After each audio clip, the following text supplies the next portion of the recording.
Hello Capricorn! Welcome dito sa aking channel, Kapalaran 888.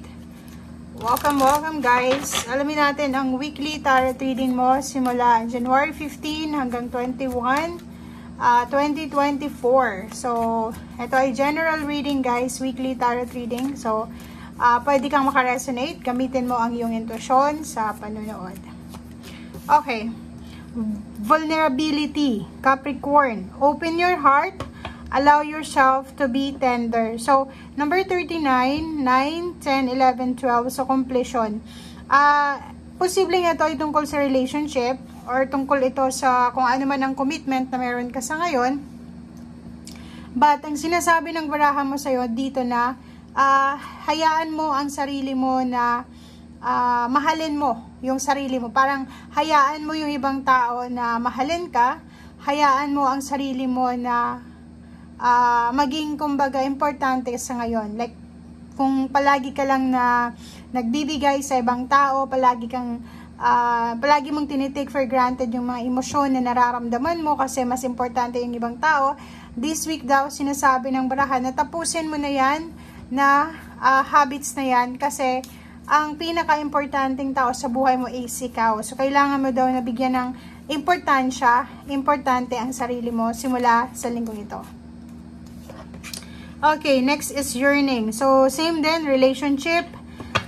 Nakikita natin dito na posibleng may iba sa inyo na nasa long distance relationship or posibleng may hindi inaasahang paghihiwalay or yung hindi naman siya hiwalay na hiwalay, yung relationship to na kailangan magkahiwalay muna dahil sa mga responsibilities, long distance relationship or kaano pa man, sinasabi na sa linggong ito ay makakaramdam ka ng sobrang homesickness. Okay? So, nakikita natin dito na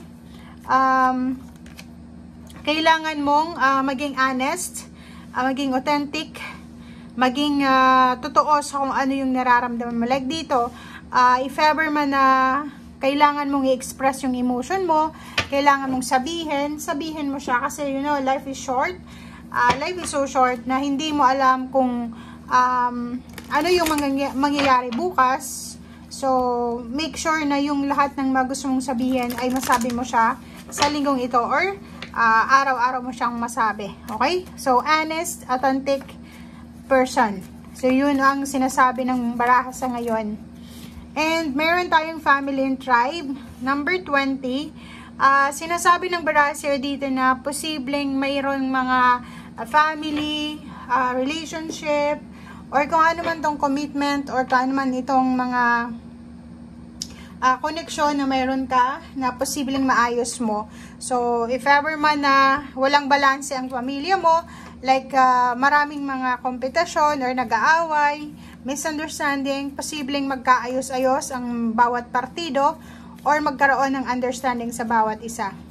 So, overall, etong 3 cards na ito, nagsasabi siya ng self-love. So, sa linggong ito, make sure, Capricorn, na unahin mo ang sarili mo. Okay? Make sure na unahin natin ang pangangailangan ng ating sarili. Okay? Kailangan mo nang tapusin yung pagkakaroon ng takot sa sasabihin ng ibang tao, sa mga ginagawa mo sa araw-araw. Kasi parang wala kang freedom. Hindi mo nagagawa kung anong gusto mo kasi palagi mong iniisip yung sasabihin ng mga tao sa paligid mo. Okay? Okay.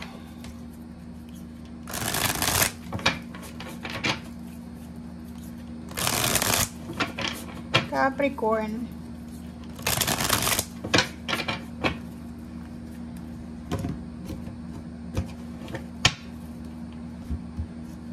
Okay, wow. Good news, messages regarding sa mga financial na problems natin. Capricorn, if ever man na may sakit sa family, may financial problems, mga bills, mga payments na kailangan i-settle or ayusin, sa linggong ito, posibleng makatanggap ka ng isang positive news, positive confirmation, or positive solution na pwedeng makatulong sa'yo sa mga pinagdadaanan mo sa iyong buhay, financial, and at the same time, physical.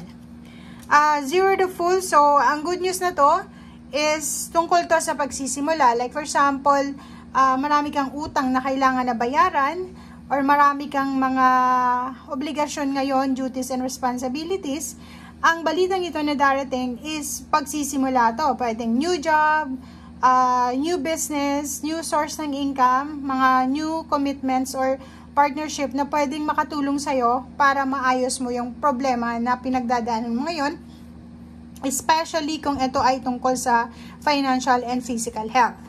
Ang zero to full na to, sinasabi ng barahan na kailangan mong maging malakas, kailangan mong maging brave sa kung ano man ang decision making na gagawin mo. Kasi yun yung pinaka-importante sa ngayon is yung lakas loob. O, diba?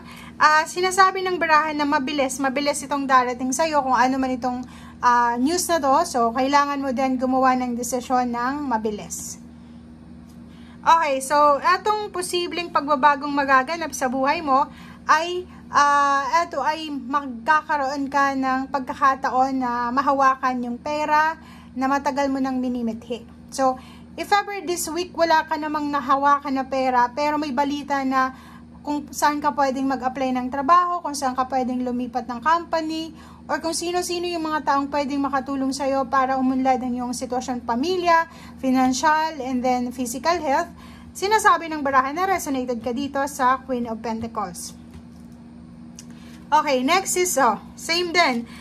Sinasabi ng barahan sa'yo, maraming mga tao na papasok sa buhay mo, so be open yourself, open your heart sa lahat ng mga blessings or sa lahat ng mga messages, sa lahat ng mga tulong, protection, guidance na pwedeng makatulong sa'yo. So, kung nakikita mo dito, meron kang mga matagal lang pinagdadaanan, mga heartaches, pain, restrictions sa usaping emosyonal, connected to sa physical health and to sa financial. So, parang maraming mga tao ang ginejudge ka, maraming mga tao yung parang binabackstab ka dahil siguro wala ka pang pera sa ngayon or hindi ka mayaman, or alam mo yon, pag sa kultura kasi ng mga tao ngayon is if hindi ka mayaman, pera ka, pero pag may pera ka, ikaw yung pinaka importante. So dito sinasabi ng baraha sa'yo dito na kailangan mong tapusin na yung mga connection, yung mga commitment, partnership sa mga taong